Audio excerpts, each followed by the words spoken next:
Hello guys, in this video I'll show you how you can fix LS-0013 while you basically launching Rocket League. So you just need to completely close Epic Games from the system tray as well here. And once you do so, you just need to look for Epic Games Launcher, right click on it, open file location, right click again, and run as admin. Or simply you just need to go to properties and set up run as admin here. And then you just need to always just go to Rocket League and it will work for you. So now if I go to Epic Games Launcher here, as you can see here, it asks me to run as admin, press yes. Wait, I need to wait for a couple of seconds. And now when I go to Rocket League here, it should launch. So let's wait for a couple of seconds.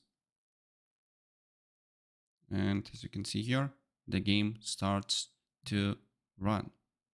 So let's wait and I will show you that it's working. Okay. Few more seconds. The game should launch. Yeah, it's launching. So yeah, that's basically it. And if I help you out, please press like.